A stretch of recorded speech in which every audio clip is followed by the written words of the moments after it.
जय हिंद दोस्तों। आज मैं आप लोगों को बताने वाला हूँ कि अगर आप काशी विश्वनाथ मंदिर घूमना सोच रहे हैं तो आपको किन चीज़ों की सावधानी रखना है, यहाँ पर क्या-क्या होता है। जैसा कि ड्यूटी करते समय मैंने ध्यान दिया है, कैसे-कैसे लोग यहाँ पर आते हैं और यहाँ के जो स्थानीय लोग हैं, इनके द्वारा किन चीज़ों के द्वारा उनको फँसाया जाता है।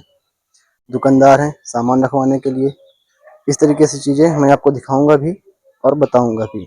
तो आपको सावधानियाँ रखनी होती हैं कुछ, जो पहली बार आते हैं, ध्यान नहीं देते हैं, उनके द्वारा ये फँस जाते हैं और ये फिर बहुत रुपया भी लूट कर ले जाते हैं। तो देखिए, सबसे पहले आपको ध्यान देना है, किसी के बहकावे में नहीं आना।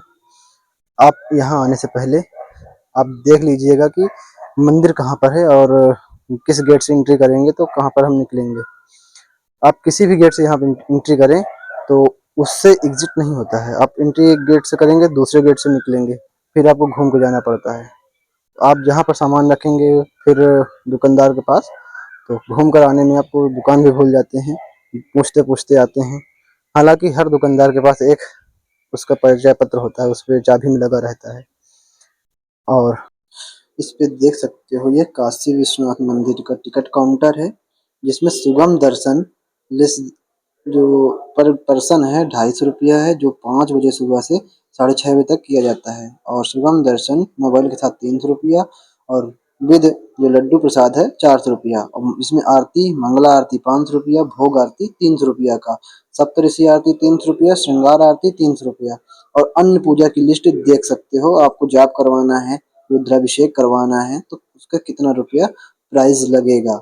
तो ये चीजें हैं। और ट्रस्ट के बारे में अगर जानकारी लेना है तो ये नंबर है। लोग दुकानदार ये नहीं बताते कि मंदिर के अंदर जो है लॉकर भी है। मंदिर के अंदर आपका मोबाइल रखने का भी लॉकर होता है, सामान रखने का लॉकर होता है, वो भी फ्री ऑफ कॉस्ट, कोई भी रुपया नहीं लिया जाता। लेकिन दुकानदार आपको बहका करके रुपये भी खींच लेते हैं। और रास्ते चलते समय आप पुलिस वालों से ही हेल्प ले लीजिए, या फिर वहाँ पे स्थानीय शासन प्रशासन के कुछ लोग हों उनसे ले लीजिए। दुकानदारों से आप पूछेंगे बताएंगे तो, लेकिन वो फिर फूल माला देंगे आपको, सामान कहेंगे कि फ्री है, सामान रखवाएंगे फ्री में भी आपको, और उसके बदले आपको कुछ फूल माला लेना होगा, लेकिन ले दे करके वो आपके पास 200-400-500 रुपये तक का चूना लगा देंगे।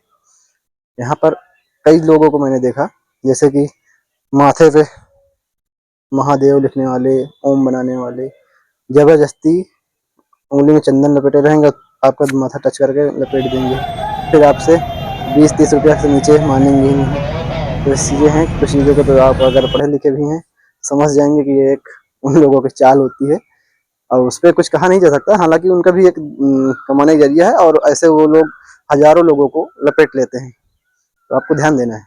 और दूसरी बात, यदि आप किसी भी लाइन पे लगे हुए हैं तो आप पूछ लीजिए कि ये टिकट की लाइन है। यदि आपके पास टिकट है तो बहुत आसान है, प्रोटोकॉल है तो और आसान है, और नहीं तो सिंपल लाइन में लगे हुए हैं तो आप जो है ज़्यादा खींचातानी नहीं करना है। आपको सीधा सिंपल से जिस तरह से लाइनें जा रही हैं आपको रहना है और मंदिर परिसर में जा करके अपना सामान जमा करना है। सामान जमा करने के बाद अंदर ही फ्री लॉकर है और कुछ नहीं है ऐसा।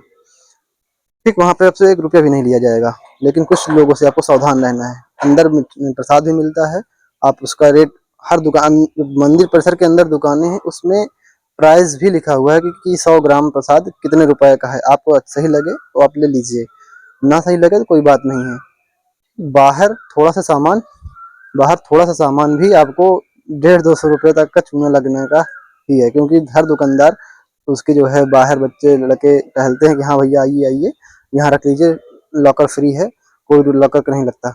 लेकिन फिर आप प्रसाद वहाँ से लेंगे, फूल लेंगे, और नहीं लेंगे तो फिर वापस भी कर देंगे। तो ये चीज़ें हैं। और सबसे मेन चीज़, अगर आप चलते हैं, यहाँ पर टैक्सी चलती है सरकारी वाली जो निःशुल्क सेवा देती है, लेकिन कुछ स्थानीय लोग, बाइक का आना जाना लगा रहता है मेन रोड पे गेट तक, तो स्थानीय लोग चक्कर लगाते हैं और मात्र जिस चौराहे से मंदिर तक के लिए ज़्यादा दूर नहीं है, 600-700 मीटर दूर है, उसका जो है बाइक वाले, भाई बहुत लोग पैदल नहीं चल पाते, उनके लिए बाइक सुविधा सही है, लेकिन 500-600 मीटर के लिए समझ लो ₹25, ₹30, ₹50 तक लूट लेते हैं कि हाँ बुकिंग वाले। तो ऐसा कुछ नहीं होता है, इन पे जो है भरोसा मत करिएगा। आप 500-600 मीटर चल भी सकते हैं, और नहीं तो फिर निःशुल्क एक टैक्सी चलती है उसको भी ले सकते हैं, या फिर आप कुछ अपनी सुविधा अनुसार इनको ले सकते हैं, वो भी अपना लगे हुए हैं। तो कुछ चीज़ें हैं जो आपको सावधान मुझे करना था कि मंदिर परिसर अगर घूमने आ रहे हैं तो आपको इन चीज़ों का ध्यान देना है। यहाँ पर आप देखेंगे कि अगर कोई भी व्यक्ति विदेशी भी आया है तो उसको जो है लोग दुकानदार वाले कितना बहकाते हैं, टीका लगाने वाले कैसे लगाते हैं, हर चीज़ों पे। तो आपको बहुत सावधानी रखनी होती है मंदिर पे, नहीं तो आप अपनी जेब खाली करवा देंगे। हाँ, दान भी दे देंगे। बहुत पंडित लोग मिल जाते हैं बाहर के, हम आपको सुगम दर्शन करवा देंगे, आप इतना दीजिएगा, आपको लाइन नहीं लगाना पड़ेगा। तो ऐसी चीज़ें हैं। आप इन सब बहकावे में मत आइए। कोई भी पंडित हो, कोई भी व्यक्ति हो, वो आपको सुगम दर्शन नहीं करवा सकता। आपका प्रोटोकॉल है, आपने ऑनलाइन करवा रखा है या फिर टिकट ले रखा है, तो उसका एक अलग ही यहाँ का रूल बना हुआ है। उस प्रोटोकॉल को आप फॉलो करेंगे तो आपको दर्शन हो जाएंगे। तो इन सब बहकावे में मत आइएगा, ठीक है। तो आज की वीडियो में फिलहाल इतना ही। अगर आप मंदिर घूमने जाना चाहते हैं तो आइए, स्वागत है, हम भी यहीं ड्यूटी करते हैं। आपको फिर से मुलाकात होगी फिर नए वीडियो के साथ। जय हिंद। इस वीडियो को बनाने का उद्देश्य किसी को नुकसान पहुंचाना नहीं है, बल्कि लोगों को जागरूक करने के लिए उद्देश्य से बनाया गया है। अगर किसी को ठोस पहुंचती है तो उसके लिए मैं क्षमा चाहता हूँ। धन्यवाद। हर हर महादेव।